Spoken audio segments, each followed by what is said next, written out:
রাজ্যের শিক্ষা ব্যবস্থাকে আরো শক্তিশালী করতে বড় পদক্ষেপ নিল সরকার। বৃহস্পতিবার আগরতলা রবীন্দ্র শতবার্ষিকী ভবনে আয়োজিত হয় অফার লেটার বিতরণ অনুষ্ঠানে উপস্থিত ছিলেন মুখ্যমন্ত্রী ডক্টর মানিক সাহা সহ শিক্ষা দপ্তরের শীর্ষ আধিকারিকরা।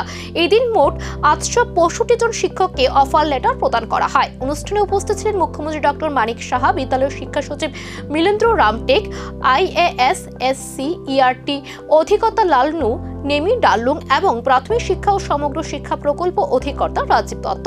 সরকারের দাবি শিক্ষা ক্ষেত্রে শূন্যপদ পূরণ এবং বিদ্যালয়গুলিতে শিক্ষার মান উন্নয়নের লক্ষ্যে এই নিয়োগ প্রক্রিয়া। অফার লেটার হাতে পেয়ে খুশি নবনিযুক্ত শিক্ষক শিক্ষিকারা। অনুষ্ঠানে মুখ্যমন্ত্রী শিক্ষকদের দায়িত্বশীল ভূমিকা পালনের আহ্বান জানান।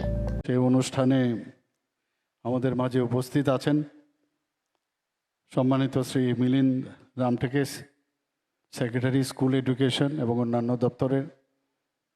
উপস্থিত রয়েছেন ডাইরেক্টর সেকেন্ডারি অ্যান্ড এলিমেন্টারি এডুকেশনের শ্রী রাজীব দত্ত মহোদয়, শ্রীমতী এল ডার্লং, ডাইরেক্টর SCRT।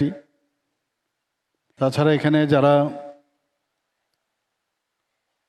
গার্জিয়ানরা এখানে এসছেন এবং ফ্যামিলি মেম্বার্স, চেয়ারম্যান TRBTরও এখানে উপস্থিত এবং ওনার সাথে যারা অফিসিয়ালরা যুক্ত রয়েছেন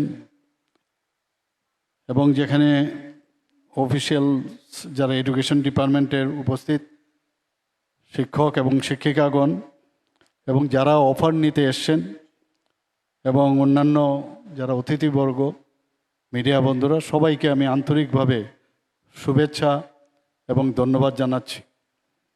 আজকে সত্যিই অত্যন্ত আনন্দের বিষয় যে এরকম একটা সুন্দর দিনে আমরা দীর্ঘদিনের শিক্ষক সংকট কতটা কমবে আর স্কুলে স্কুলে পড়াশোনার মান কতটা উন্নত হবে সেদিকে এখন নজর অভিভাবক থেকে শিক্ষা মহলের।